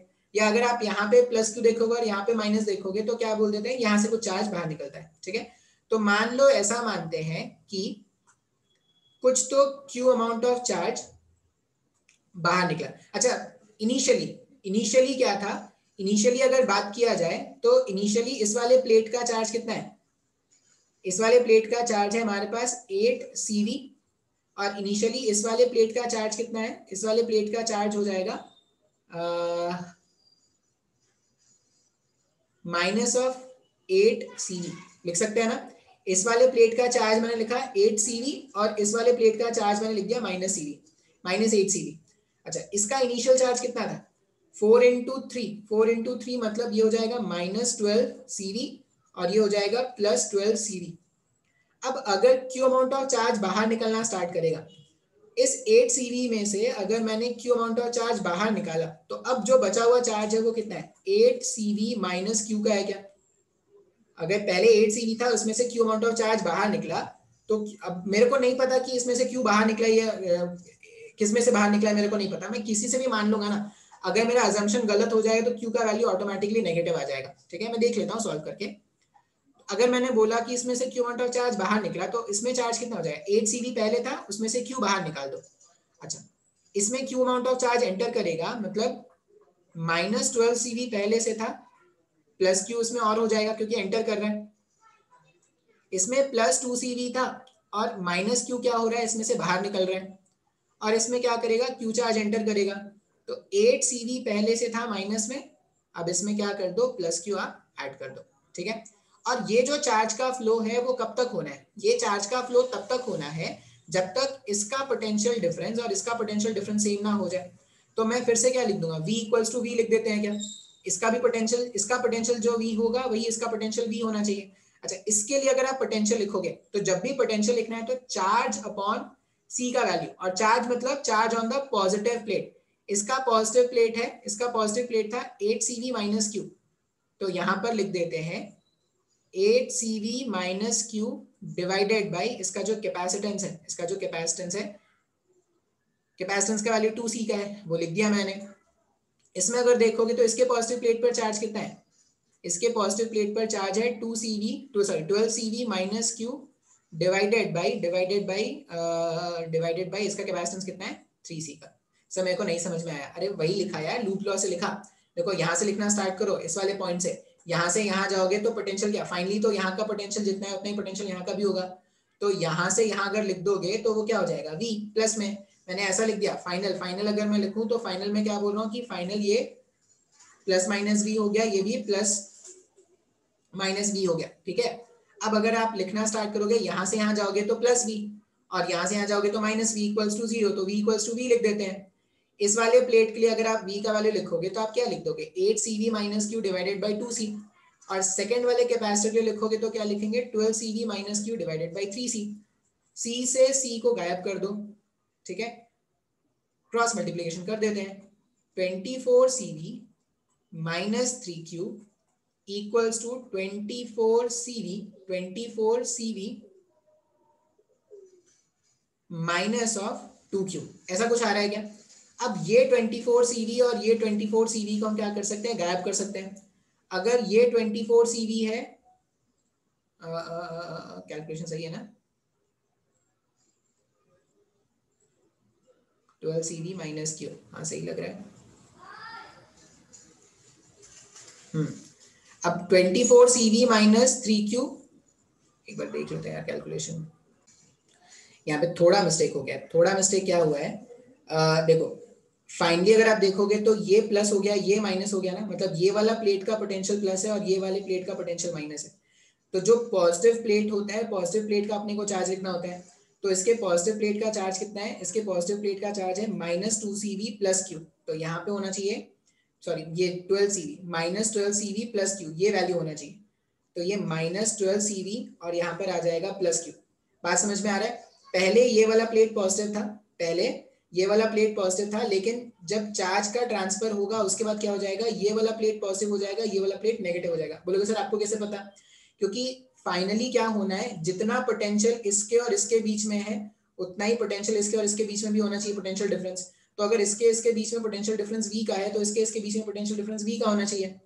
अब जो पॉजिटिव प्लेट होता है, जो पॉजिटिव प्लेट होता है उसका चार्ज डिवाइडेड बाय कैपेसिटेंस करना होता है। तो पॉजिटिव प्लेट अगर ये प्लस वी है तो पॉजिटिव प्लेट मेरे पास ये हो गया, तो -12CV प्लस क्यू लिखेंगे क्या, तो यहाँ पे लिख देंगे -12CV plus Q divided by 3C। सी से सी कैंसिल कर दो, ये हो जाएगा माइनस में 24CV।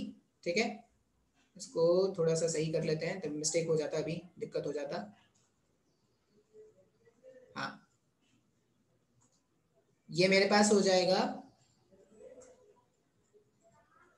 24CV और इधर हो जाएगा प्लस में 2Q। ठीक है, इसको सिंप्लीफाई करो, 24CV वाले टर्म को अगर उधर भेज दिया जाए तो 48CV जो है वो 5Q के बराबर आ रहा है। इसका मतलब Q का वैल्यू कितना हो जाएगा, Q का वैल्यू हो जाएगा 48 डिवाइडेड बाई 5। मैं ना इरेज कर देता हूँ यहाँ से। मेरे पास Q का वैल्यू कितना आ रहा है, Q का वैल्यू हमारे पास आ रहा है Q equals to 48 divided by 5CV। 48 को 5 से डिवाइड करेंगे तो वो हो जाएगा 9.6 हो रहा है ना, 30, हाँ 9.6CV। अब चाहे तो आंसर चेक कर सकते हो, कैसे आंसर कैसे चेक करेंगे। इस वाले प्लेट का पोटेंशियल हमने क्या बोला था, 8CV minus Q divided by 2CV रखना है। तो 8CV माइनस क्यू के प्लेस में 9.6CV आ गया डिवाइडेड बाई 2। अगर आप इसको सिंप्लीफाई करोगे तो 8 माइनस 9.6, ये माइनस में 1.6CV हो रहा है डिवाइडेड बाई 2, तो ये कितना हो जाएगा 0.8 हो जाएगा क्या, नेगेटिव में 0.8CV नेगेटिव में हो गया। अच्छा, इसका मतलब जो पोलैरिटी मैंने अज्यूम किया था उसके जस्ट ऑपोजिट आंसर आना चाहिए। और अगर मैं सेकंड वाला केस देखूं तो सेकंड वाले में मेरे पास कितना है, -12CV प्लस क्यू का वैल्यू कितना आ गया 9.6 डिवाइडेड बाई 3। तो 12 में 9.6 अगर आप यहाँ पर सब्ट्रैक्ट करोगे तो 2.4 आ रहा है माइनस में, 2.4CV डिवाइडेड बाई 3। इसमें भी क्या हो जाएगा, माइनस में इतना आ जाएगा ना। मतलब मैंने जो पोलैरिटी सोचा था उसका जस्ट ऑपोजिट आंसर आ रहा है। मैंने यहाँ पे क्या सोचा, ये प्लस होगा ये माइनस होगा, लेकिन मेरे पास कितना आ रहा है, मेरे पास नेगेटिव आ रहा है। नेगेटिव आने का मतलब है जो मैंने सोचा था उसका जस्ट ऑपोजिट है।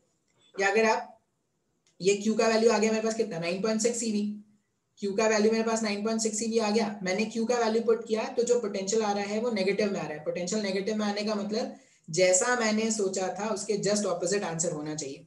अब यहाँ पर आपका करते हैं कंफ्यूजन दूर। ठीक है, एकदम ध्यान से सुनो, एकदम ध्यान से सुनो काम क्या कर रहा है।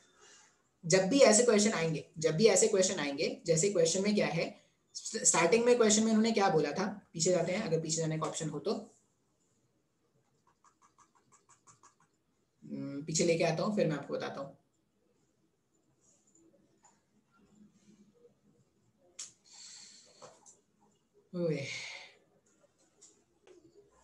देखो यहां से हमने क्वेश्चन स्टार्ट किया था। क्वेश्चन में क्या गिवन है कि ये 4 वोल्ट का बैटरी है और इसमें 2C मतलब 2 टाइम्स ऑफ C का हमारे पास एक कैपेसिटेंस है और एक दूसरा कैपेसिटेंस है जिसको -4 वोल्ट माइनस इस तरह से, मतलब ये मेरे पास प्लस माइनस था, ये माइनस प्लस है और 3C का मेरे पास क्या है कैपेसिटेंस है। अब कनेक्ट करने से पहले, ये सब कनेक्ट करने से पहले इसके ये पॉजिटिव वाला इसका चार्ज कितना था, इसका पॉजिटिव वाला चार्ज था 8CV का, और इसमें चार्ज कितना, अगर इसमें +8CV है तो इसमें -8CV का होगा। अगर ये -4 वोल्ट का है मतलब इस वाले प्लेट का चार्ज है, इस वाले प्लेट का चार्ज कितना होगा, इस वाले प्लेट का चार्ज हो जाएगा -12CV का और इस वाले प्लेट का चार्ज हो जाएगा +12CV का। बात समझ में आ रहा है। तो कनेक्ट करने से पहले जो चार्जेस थे वो मैंने येलो से इस तरह से लिख दिया।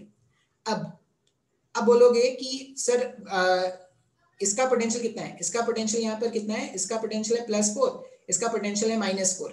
तो ऐसा मान लेते हैं कि इसमें से Q चार्ज निकल के ऐसा मूव करना स्टार्ट करेगा। तुम बोलोगे सर यहाँ पे इसका पोटेंशियल ज्यादा है इसका पोटेंशियल कम है, तो यहाँ से भी मान सकते हैं ना Q। तुम अगर मानोगे तो सेम वही रिजल्ट आएगा, तुम कहीं से ही मानो सेम रिजल्ट वही आना है। जैसे तुम अगर यहाँ से Q चार्ज बाहर निकालते हैं तब भी वही रिजल्ट आएगा जो मैंने यहाँ से अज्यूम किया है, तो यही Q तो घूम के यहाँ पे जा रहा है ना सर। अच्छा, अब अगर इसमें से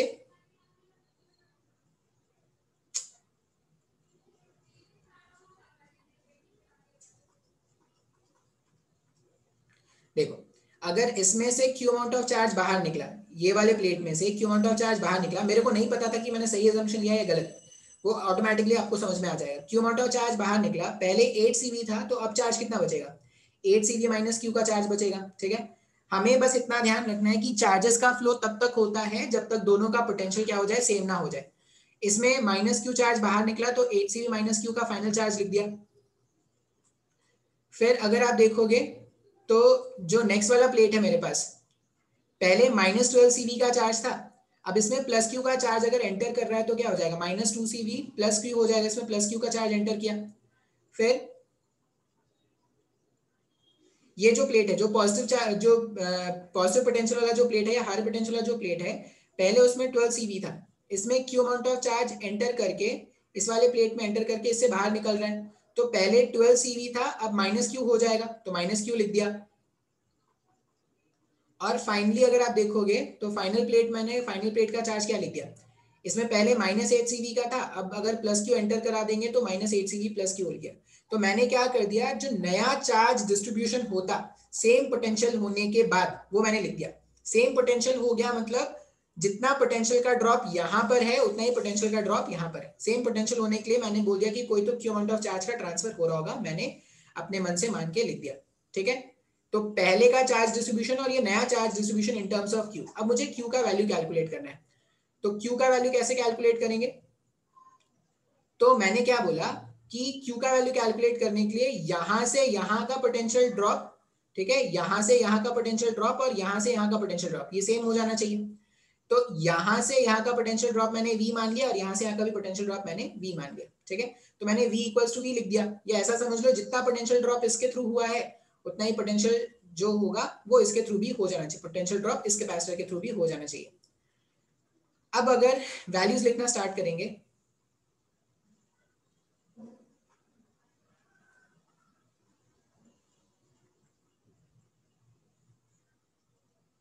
देखो ये प्लस माइनस, ये भी प्लस माइनस, मैंने इस तरह से लिख दिया।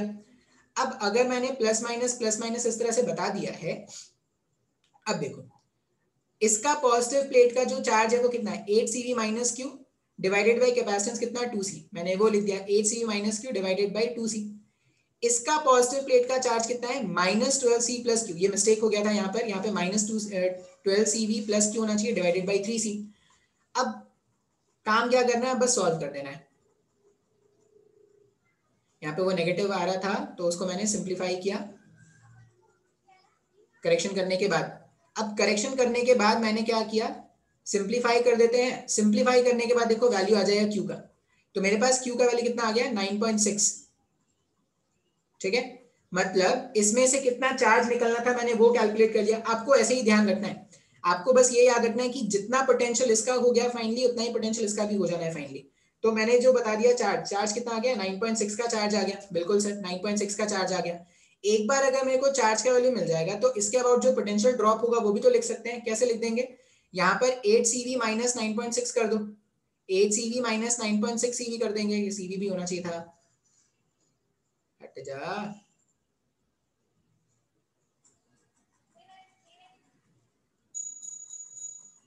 यहाँ पर देखो 9.6 सीवी लिखा, अब 8.6 सीवी माइनस डिवाइडेड बाय 2 कर दिया।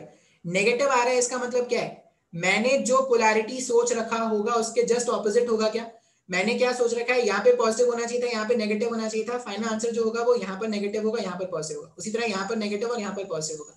अब जो भी हुआ वो पूरा हमारा क्या है, आंसर है। तो इस तरह से हमने क्या किया है, क्वेश्चन को सॉल्व किया है। बात समझ में आया है क्या? अब तुम बोलोगे सर मेरे को तो अभी भी नहीं समझ में आया, एकदम जल्दी सा क्या करते हैं, एक और क्वेश्चन सॉल्व करके देख लेते हैं। एक और क्वेश्चन सॉल्व कर लेंगे तो शायद अब आपको समझ में आ जाए। ठीक है, मान लो मैं ऐसा बोल रहा हूँ कि क्वेश्चन कैसा है, ये सिर्फ प्रैक्टिस के लिए है, अगर आपको समझ में आ गया तो आप खुद से करना। मान लो एक कैपेसिटेंस है, कितना बोल रहे हैं, 2 माइक्रोफैरेड का कैपेसिटेंस है, 2 माइक्रोफैरेड का कैपेसिटेंस है, न्यूमेरिकल वैल्यू पे काम कर लेते हैं। और इसको पहले हमने कनेक्ट करके रखा था 10 वोल्ट के बैटरी से, इसको 10 वोल्ट के बैटरी से कनेक्ट करके रखा था, ये प्लस था ये माइनस था। तो यहाँ पर इस पे चार्ज कितना होता है, 20 का प्लस में, और यहाँ पर चार्ज -20 का होता। एक दूसरा कैपेसिटर है जो 3 माइक्रोफैरेड का है, 3 माइक्रोफैरेड का है, और इसको कनेक्ट करके रखा है हमने 5 वोल्ट के बैटरी से, इसको हमने कनेक्ट करके रखा था 5 वोल्ट के बैटरी से हमने कनेक्ट करके रखा था। तो यहाँ पर कितना हो जाता है, इस वाले प्लेट पर +15 होता है, इस वाले प्लेट पर -15 होता है। अब दोनों को कनेक्ट कर दो, क्वेश्चन पूछेंगे दोनों को कनेक्ट कर दिया, अब दोनों का फाइनल चार्ज क्या होगा ये बताओ। तो चार्जेस का फ्लो तब तक होता है, चार्जेस का फ्लो तब तक होता है जब तक दोनों एंड्स का पोटेंशियल सेम नहीं हो जाता। तो इसका सोल्यूशन बनाने के लिए क्या करते हैं, कैपेसिटेंस तो अभी भी 2 माइक्रोफैरेड का रहेगा, इसका कैपेसिटेंस भी अभी भी 3 माइक्रोफैरेड का रहेगा। मान लो ये ±V वोल्ट पे आ गया, ये भी ±V वोल्ट पर आ गया, ठीक है। अब सोल्यूशन क्या होगा, तो चार्ज का देखो, इसका पोटेंशियल कितना है, इसका पोटेंशियल है ये प्लस, मेरे पास क्या है, ये +5 है, ये +10 है, तो चार्ज डेफिनेटली यहाँ से मूव करना चाहिए था +10 वाले से। अगर यहाँ से +Q चार्ज मूव करेगा तो इसके पास चार्ज कितना हो जाएगा, 20 - Q का, ये बड़ा क्यों हो गया यार, ये 20 - Q का चार्ज हो गया। इसमें चार्ज अगर एंटर करा दोगे तो पहले 15 था, तो 15 + Q का अब हो जाएगा, यहाँ पर हो जाएगा -15 - Q, और इसमें क्या हो जाएगा -20 + Q। हमने क्या कर दिया, चार्ज का डिस्ट्रीब्यूशन करा दिया। अब क्या करते हैं, जितना पोटेंशियल इसका है उतना ही पोटेंशियल इसका है, तो दोनों का पोटेंशियल को इक्वेट कर दो। इसके लिए लिखेंगे तो क्या लिखेंगे, पॉजिटिव प्लेट का चार्ज है 20 - Q डिवाइडेड बाय कैपेसिटेंस 2 का है। इसके पॉजिटिव प्लेट का चार्ज अगर लिखेंगे तो इसका पॉजिटिव प्लेट का चार्ज कितना हो जाएगा, 15 + Q डिवाइडेड बाय 3। सिंप्लीफाई कर दो, 3 × 20 उधर भेज दो, ये 60 - 3Q = 30 + 2Q। सिंप्लीफाई करने पर कितना हो जाएगा, ये इसको अगर मैं सॉल्व करूं तो इधर हो जाएगा 30 = 5Q आ रहा है क्या, मतलब Q का वैल्यू कितना आ जाएगा, Q का वैल्यू आ जाएगा 6। अब अगर Q का वैल्यू 6 आ गया मतलब इसका फाइनल चार्ज कितना है, 20 - 6, 20 - 6 14 इसका फाइनल चार्ज हो गया, और 15 + 6 इसका फाइनल चार्ज कितना हो गया, 21। अब देखो, अब अगर तुम देखोगे ना तो तुम्हारा आंसर मैच होता हुआ दिखेगा। इसमें फाइनल चार्ज कितना है 14 का, 14 डिवाइडेड बाई 2 कर दो, 14 डिवाइडेड बाई 2 करोगे तो इसका जो पोटेंशियल वो 7 का आ गया ना। इसमें देखो इसका फाइनल चार्ज हो गया 15 + 6 21 का, 21 डिवाइडेड बाई 3 करोगे तो इसमें कितना आ रहा है, इसमें भी 7 आ रहा है क्या। तो हमने जो बोला था कि जब तक चार्ज का फ्लो होता है तब तक दोनों का पोटेंशियल सेम नहीं हो जाए तो वो कंडीशन मैच हो रहा है क्या, हाँ या ना। इसी क्वेश्चन को सॉल्व करने का एक शॉर्ट ट्रिक भी होता है, पता नहीं ये समझ में आया है कि नहीं, लेकिन एक शॉर्ट ट्रिक भी होता है। शॉर्ट ट्रिक क्या होता है वो देखो, अगर आप नोटिस करोगे ना तो ये जो हमारे पास है यहां से यहां तक ये एक आइसोलेटेड सर्किट है,